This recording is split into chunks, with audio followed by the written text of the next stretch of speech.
Good afternoon, and welcome to today's Illuminating conversation. My name is Rachel Weinstein. I'm one of the past presidents of Illuminate, and we're thrilled that you could be with us today. Illuminate empowers leaders and philanthropists who are advancing gender equity and social change. We do this by investing in Jewish women not-for-profit leaders who are tackling some of the most pressing issues here in the US, in Israel, and around the globe. We also are educating philanthropists on emerging issues and best practices so that they can be more strategic about their giving. With that in mind, I'm delighted to sit in conversation today with Ifat Baron, founder and executive director of It Works, a not-for-profit organization that focuses on bridging employment gaps and fostering diversity in Israel's high-tech sector. Ifat has been recognized with many awards for her tireless efforts in promoting economic justice and equality for women and girls in Israel. She is a rock star, and I'm so excited to sit with her today. Welcome, Ifat. So great to see you. Thank you so much. Good afternoon, everybody. תודה רבה. Bavakasha. That's about the extent of my Hebrew. You founded It Works 20 years ago. So first off, congratulations on reaching that incredible milestone. What was the impetus for founding this organization? So I'm always saying that when I was very young, tall and thin, I had a lot of energy. So I grew up with a single mother in a single mother family, and I saw how much it's important for women to be financial independent. And this was the first, I think, a step for establishing the organization. We started in the first 5 years working only with women in order to help them get into the high-tech sector in well-paid positions. And why the high-tech sector as So opposed to I all? believe I believe that in Israel, the high-tech sector and the social mobility are connected to each other. So the high-tech sector give us so much opportunities in order to help people to get in and be, to improve their social mobility, and have much more than only work in the high-tech sector. Yeah, obviously. I mean, and obviously the Israeli high-tech sector is celebrated all over the world, and its inventions are celebrated all over the world.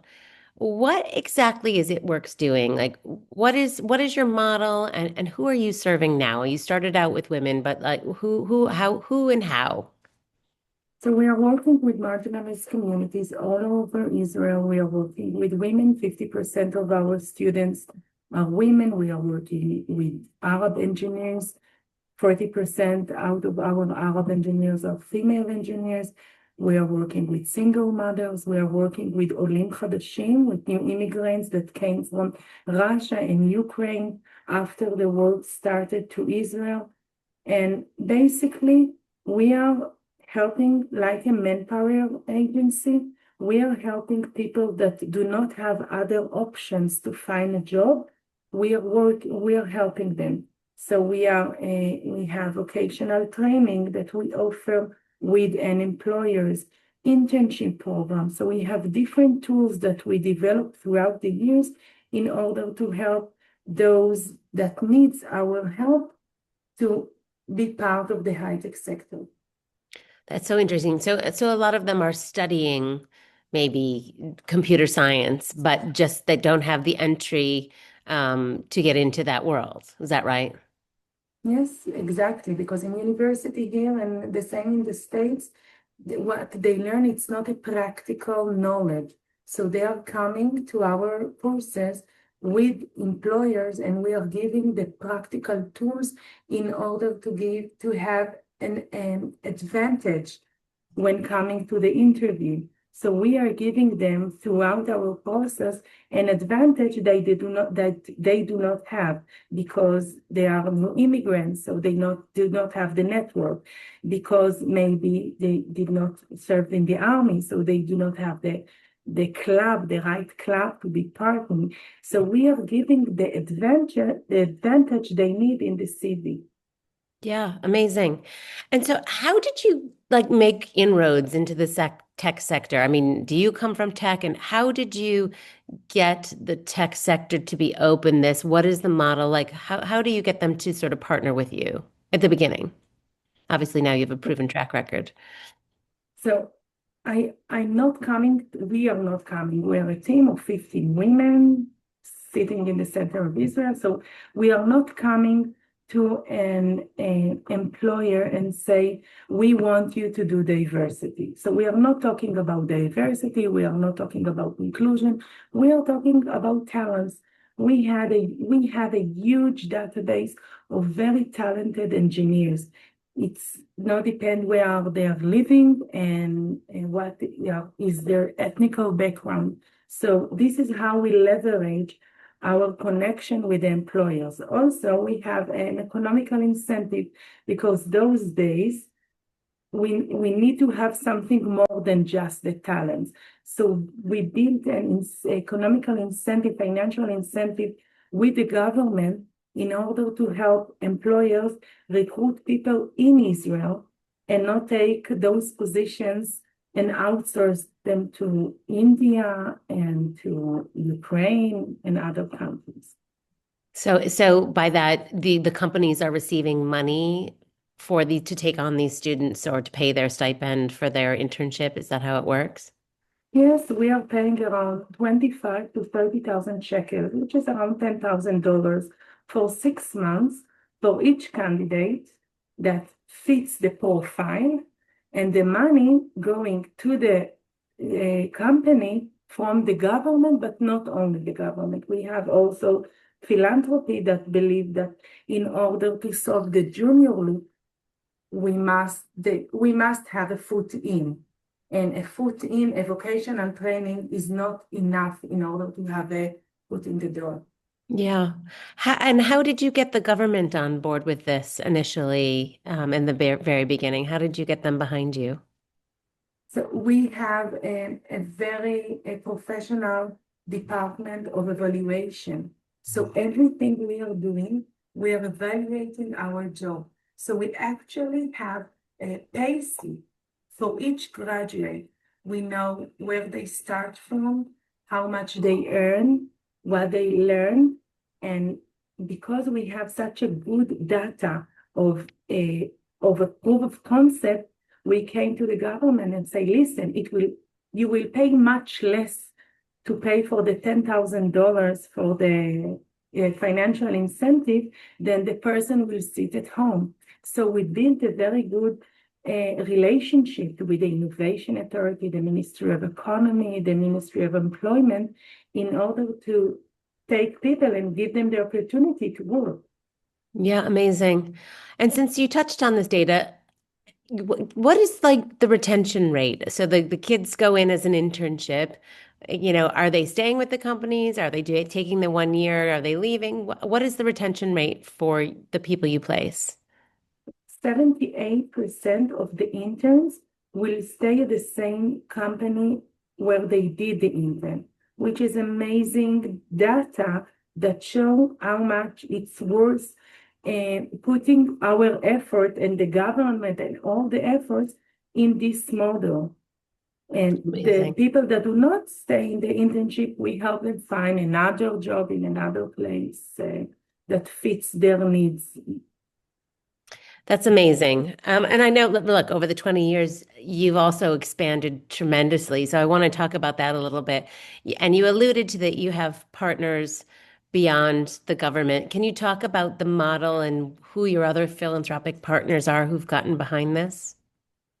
So we are working with many federation, foundation, but recently we got the Michael and Susan Dell Foundation recognize our achievement, and we are now developing a model for students, intern, ultra-Orthodox people that came from ultra-Orthodox Arab people from the periphery, and through their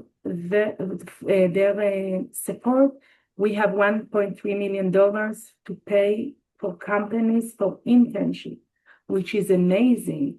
In 2025, we had budget for 100 interns, and this year we have budget for almost 200 interns, which Yeah, meaning doubled. can be a game changer. What is your application process look like for the students? Like, are you posting the jobs, or they just posting to your sort of network and then you help them place jobs? What does that look like? So in our model, we have the company that says we want, for example, 10 positions in embedded, and let's start the process. So we are starting in social media and WhatsApp group that we have for each uh, for each position in a company. We have more than 100 applications, Wow. which every time we are posting something online, I'm saying to the girls, listen, we will have a rain of telephones and emails. So every time we are posting something, we have hundreds of people approaching.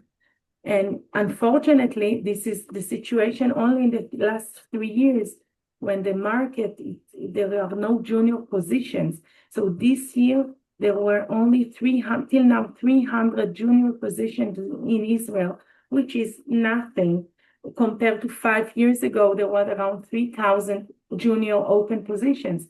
So are the chances for our candidates, which are women, periphery, ultra-Orthodox, Arabs, to get a job without our support? It's slim to none. So this is why every time we have a position or cooperation with a company, we have a rainy day of students. Yeah. Why do you think there's been this contraction in the, employment, like that there are only now 300 entry-level jobs where, before there were 10 times as many?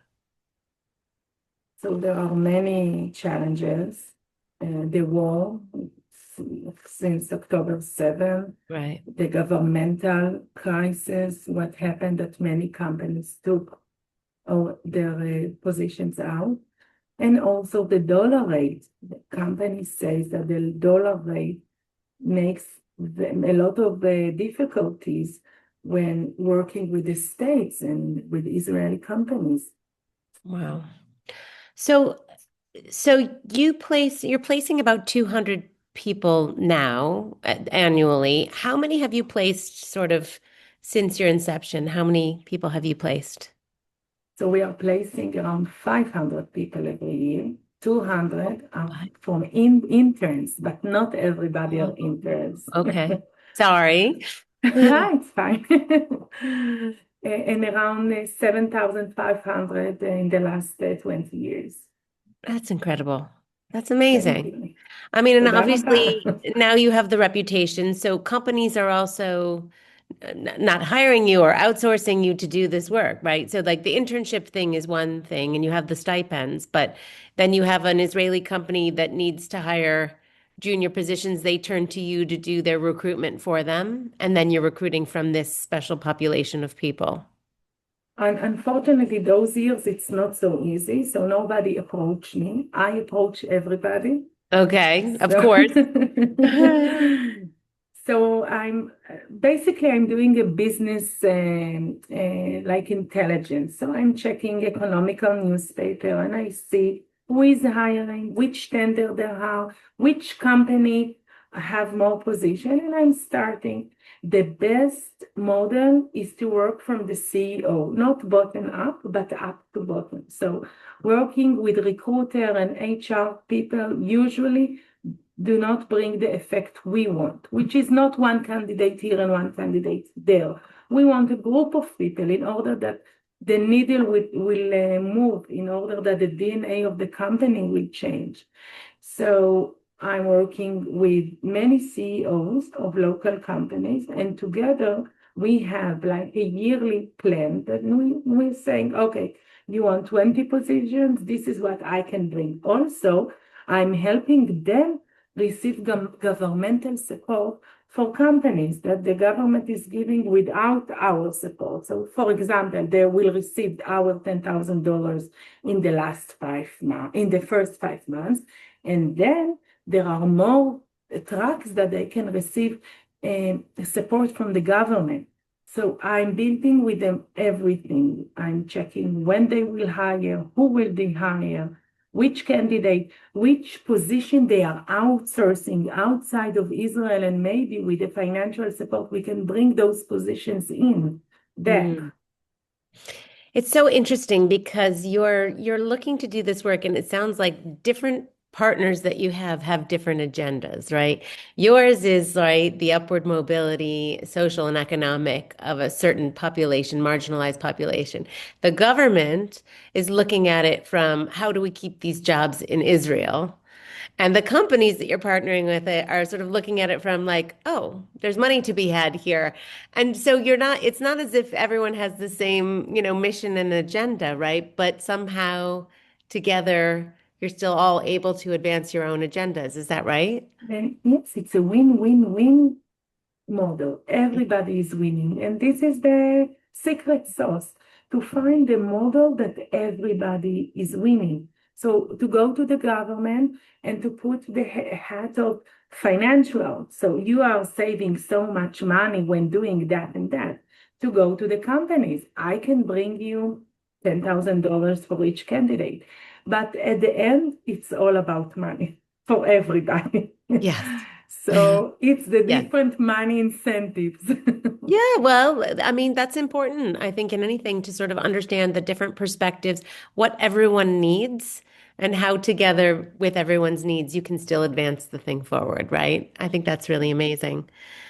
I'm sort of wondering because, we've seen this incredible shift over the last 6 years, first in one direction and then in another direction around DEI, which you alluded to earlier. And it's not really what your approach is. You're not saying we're doing DEI, but in a way, you are creating more opportunity, more places for inclusion, more equity, for marginalized populations. So, how has that sort of shift? Because you were here for both. Like, how has that impacted your work?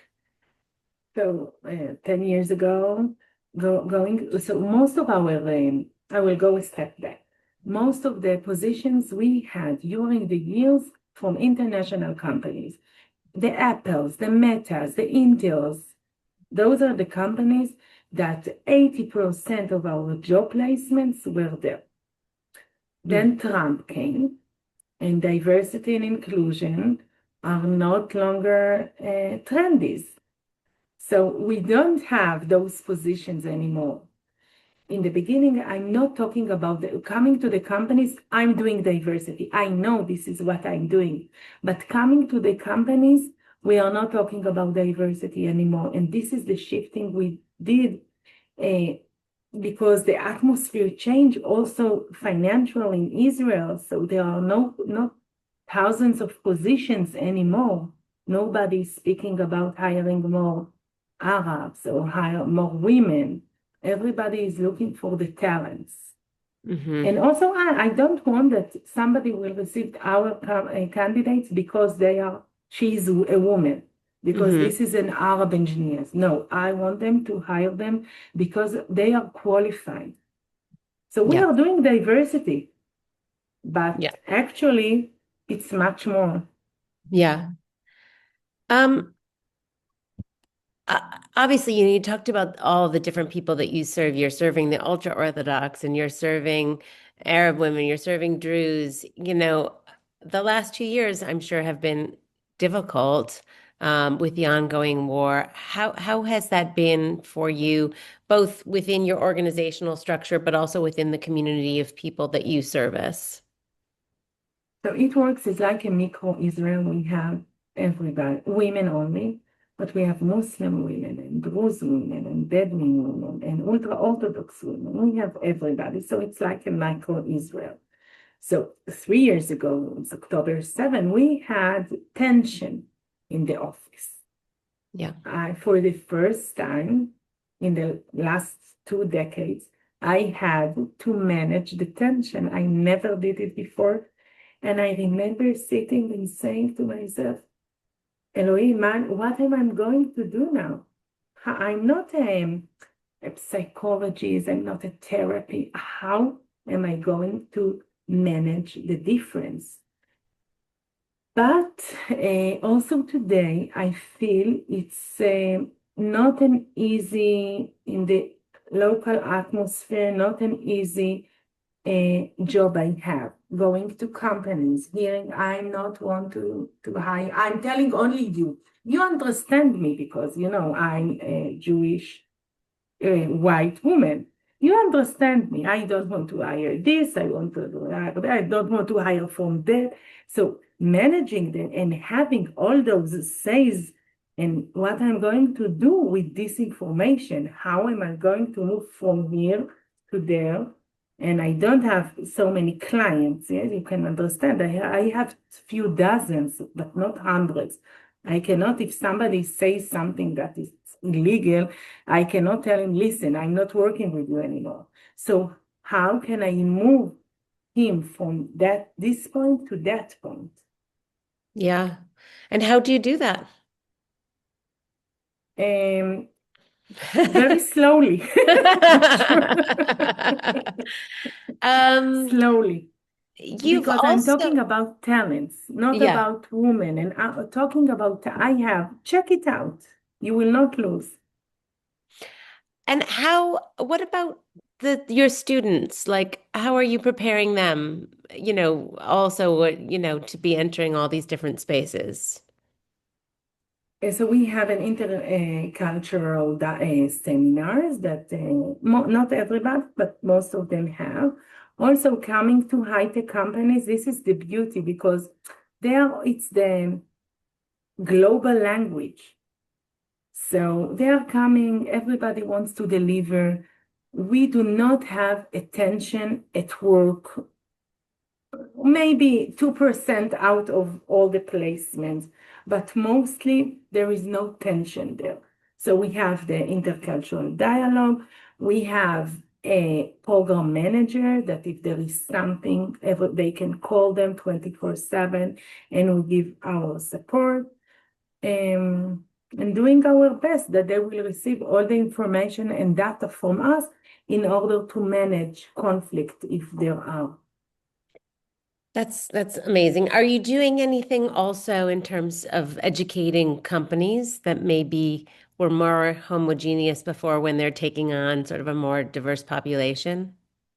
So we are doing twice a year a workshop for companies, seminars, 20-hour seminars about what is a diversity and inclusion, how to manage a diverse team. Also, we are doing it for the hiring managers. So we are trying to give an holistic solution.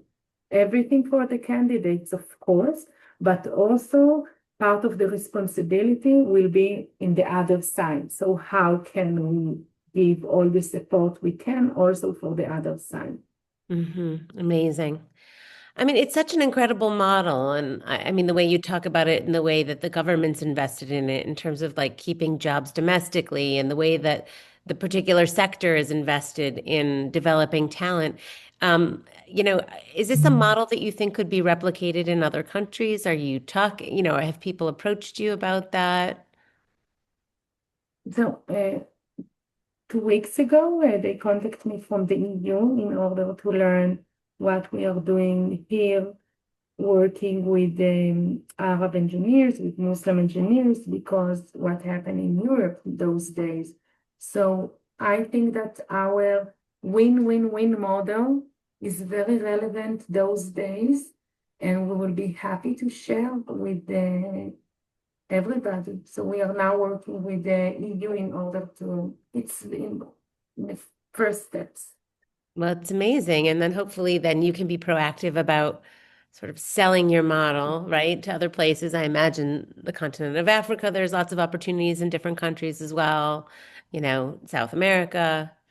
Um, Also, it's we work with from new immigrants from Russia and Ukraine, and we worked in the last 4 years since the war started in Ukraine. with hundreds of new immigrants. And we saw that, we just checked it, out of 450 new immigrants that we assist to, only 12 left Israel. The rest found a job. So Aliyah or employment is a crucial vessel for effective integration into the society. So we are working with new immigrants and we are working with marginalized communities. So this is why I think that what happened today in the world can be very relevant to the model we developed in the last 20 years. 100%, 100%. I know it's been attracting some other international attention, I think in terms of like your numbers you shared with me.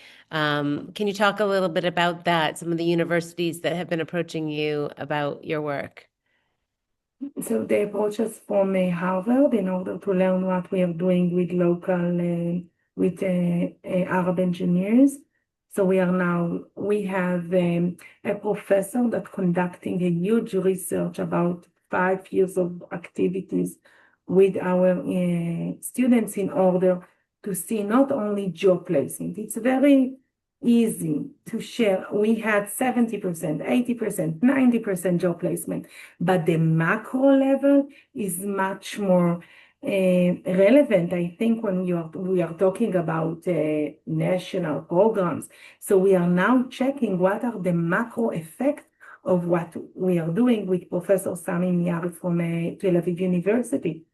And Harvard contact us in order to learn what he's doing, and they have like a booklet of models, and hopefully will be part of the booklet. It's amazing because if you think about, right, like you said, you can say we've placed 80 people and 78, percent, stayed, but I mean, the impact, think about that person who you placed in your first year as a 23-year-old who's now 43 and probably has a family and has been working for 20 years in the tech sector. Like in terms of their life and the economic impact therefore on Israel in terms of them being able to buy a house and paying taxes and supporting the economy and their children and then their children's opportunities because of their opportunity. I mean, it's this ripple effect that just And their families, what it's due to the families and their communities. They have so many stories about the woman from Ashkelon 15 years ago that I went to the final ceremony, and she said, Ifat, I came with my child as newborn. We went to Ashkelon because I wanted to be in the graduation ceremony. She said, Ifat, she's a single mother living in Ashkelon, and she said, my kids had a party with balloons when I received my first page. It's not amazing to hear that? It's amazing. And now an Arab woman that we are worked with around 18 years ago, and I remember that when she found a job, her parents invited me to their village, and they were 7 daughters and 1 son. And they invited me, and today she's a director in an international company. And there was an article this week that Salam Bissan is now a director in an international company. And I said, wow, I'm responsible for it. What a privilege I have to do this. yeah, that's amazing. And so it may be 7,500 people that you've placed, but it's tens of thousands of people that you've affected because of this. So congratulations. It's Toda. incredible. Um, I'd love to shift gears a little just to talk about Illuminate and the collective and, how you've come into the collective as, quite an experienced leader. How it has supported or impacted your leadership. Talk a little bit about the relationships that you've made there. I'd love to hear about your experience. So, first of all, I met an amazing group that I'm always working. I'm saying that I'm like a small ant. I'm always working. So I never had the time to look and meet other CEOs from other organizations that not related to employment. So I know all the organization in the employment sector, but I do not know the feminist organization. And I met an amazing group of women here in Israel, but also in the States. And, and we are in a very close connection with most of them. So we are helping each other. It's like a support group that through Elluminate, I had the time and energy to do it. Well, that's great. Hopefully it gave you some energy. And I know that, your cohort 6 is made up of, right, Israelis and Americans and people working internationally. And that's sort of the ongoing work. But since October 7th, Illuminate has also created sort of another opportunity to connect those of you, our leaders who are working in Israel. So what has that been like? Because I think we know a little bit less about what the experience of, what you all are doing together in Israel versus, sort of what you do in the ongoing program here. What's that been like? So we have a group sessions, not for only for my cohort, but for all the cohorts. We go monthly group sessions. Today we had with AI seminars, so it's tools that are very important for what we are daily doing, but also to meet each other, to discuss, to share, which is it's very important that I have it in my calendar because if somebody else will not say, Ifat, you have to go, I will never go. But it's amazing because, right, I interviewed Tamara recently, and she's working on economic empowerment. And then we have women who are working in terms of immigration. And, so like I imagine that there's collaborations that can be had between your organizations as well in terms of partnerships. Does that happen as well? So, for example, Tamar from Ruach Nashit, Spirit of Israel, her program manager contact my program manager in order to know when do we have training that's relevant to their candidates. So absolutely, those sessions make our work connection much stronger. That's amazing. You also alluded to one other thing that I just wanted to circle back to. You talked about how you all were having a training in AI, but there have been so many articles written recently about how AI is affecting the job market, and there are a lot of fears around how AI may be replacing jobs. In the last, I would say 3 to 5 years, how has AI been impacting your work, and how do you see it impacting the workplace? So I see that the junior loop that we spoke earlier. So most of the junior positions, unfortunately, so we have the war, we have the dollar and shekel rate, and we have the AI, which all those challenge, there are no junior positions. So coming in order, I say that we want to give an advantage to our candidate. So the advantage is a vocation and training based on AI. So if we are doing an automation vocational training, it will be AI tools for automations. So we are using the AI in order to give them this advantage. But the huge problem with the AI is the junior position that unfortunately we don't have those days.